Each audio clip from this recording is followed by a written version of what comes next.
Welcome back to another episode of Quick Hits with Ben Treadway. Today, I'm joined by Brandon Treadway. Welcome to the show. Hey, Ben, thanks for having me. I'm happy to have you on here. So, for those that don't know, Brandon is actually my brother, my older brother, and he is actually our newest, actually the first director of growth here at SocialCoach. Yes, I am.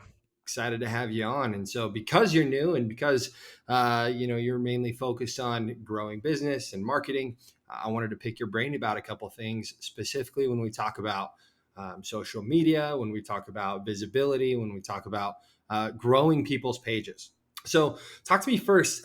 What type of benefits are you seeing with people that are doing short form video on social media? Yeah, so short form video is a very beneficial tool when it comes to social media for a handful of reasons. Some of the ones that stand out to me is first off, it's super easy to create.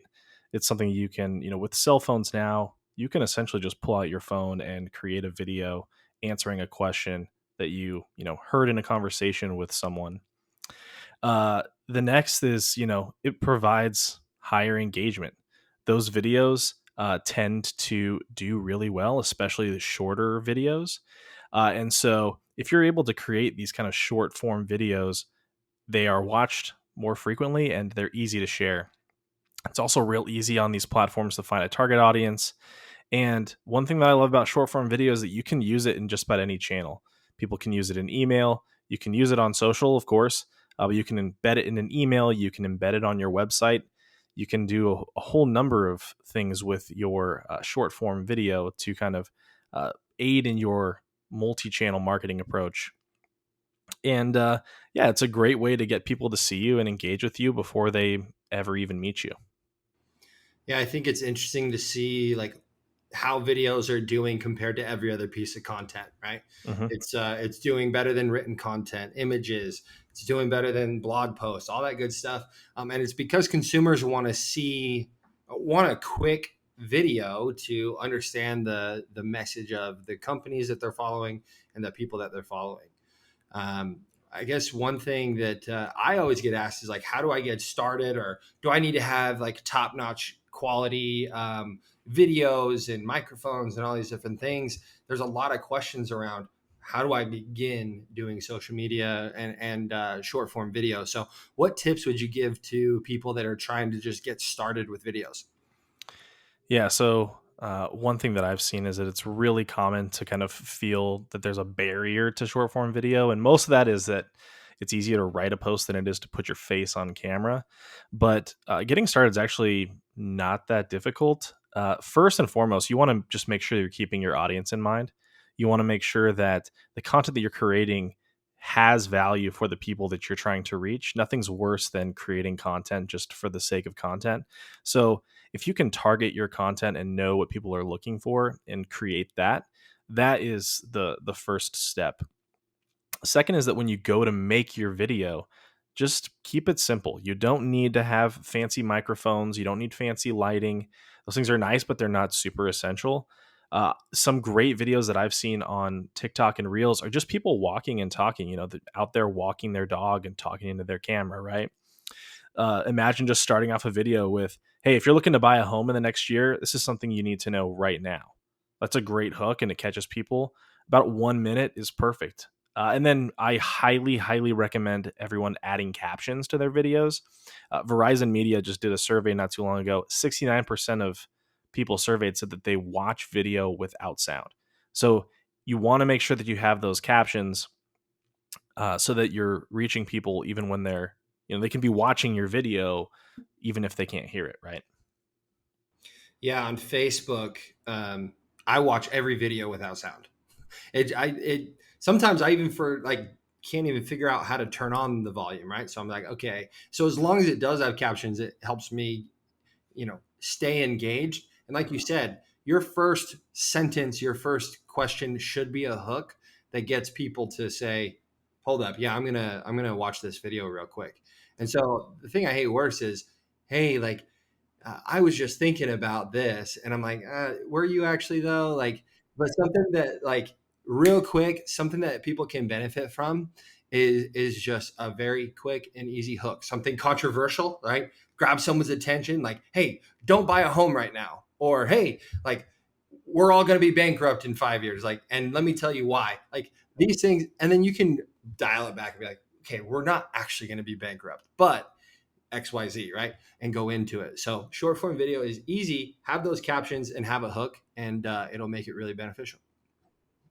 So we talk about short form video, and there's so many different platforms to play with when we think of, posting these videos. So what platform or platforms would you recommend to someone who, if they're clean slate, they aren't doing any social media and they want to do videos, where would they go? So there's kind of three main platforms that people are utilizing when it comes to short form video. The first one is the obvious one, that's TikTok. And the platform does tend to skew a little bit younger, but a recent survey found, they surveyed people 18 and over. 50% of those surveyed who were active TikTok users were between the ages 25 and 44 years old. So it's kind of prime home buying age.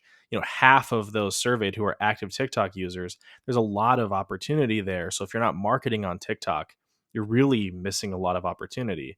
And then another recent survey that you and I have talked about is that 51% of Gen Z women said that they tend to search questions on TikTok before they use Google search.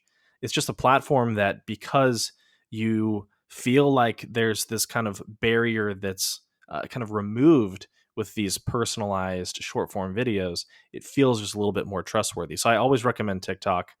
And if you're not on TikTok, you should certainly start. Reels is the second most common, and it's kind of, I think, the easiest barrier to entry. Most people already have an Instagram account, and any video that's been put on Instagram has kind of become a reel anyway. So they're shorter than TikToks, but Instagram's kind of testing longer video lengths right now. But the biggest benefit with Instagram is that you have a much larger kind of user base than you do on TikTok. And then finally is YouTube Shorts. They're 60-second video clips. I wouldn't necessarily recommend YouTube Shorts for people just getting started. It really benefits YouTube creators more than anyone else. And so if you're not actively uploading to a YouTube channel and have kind of cultivated a following there, I would definitely focus on TikTok and Reels first, if you're going clean slate. Yeah, I think YouTube Shorts, I feel, was created to kind of keep up with Instagram Reels and TikTok. Obviously, there's some hesitation. Oh, is TikTok going to get banned in America? Are they going to get rid of it completely? And so, there is this kind of like weird hesitation to have TikTok.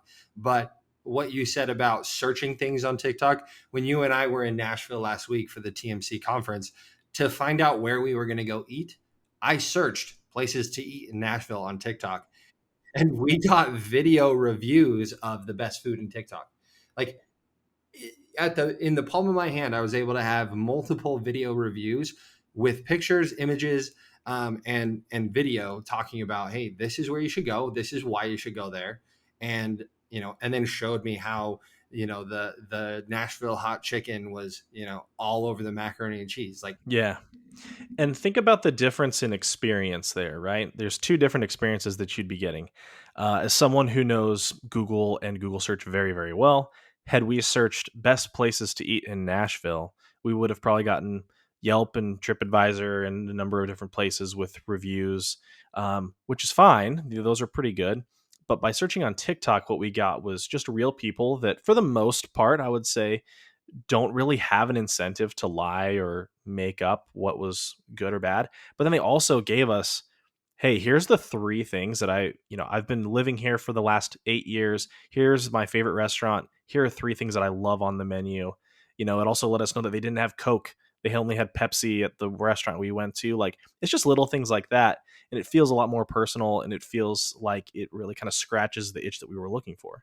yeah, personalization is key there, right? We want to make sure that the videos that we're creating, especially for those mortgage professionals, are as personal as they can be. Because in the end, mortgages are mortgages across the board. The education that you are providing is going to be similar to that of another person providing that education. But if you keep it personal, something that can be quickly digested, it's going to be super beneficial across the board. We talk a lot about visibility, and the reasoning behind doing video content is you have better visibility to be seen by more people. We know algorithms are pushing shorter form video to more than just your followers. How can an individual or a company be more visible, not just on social media, but online? Yeah, so I think visibility on the internet in general, whether it's, a website or social media, all comes down to creation and optimization. So first is creation, and that's, your content creation.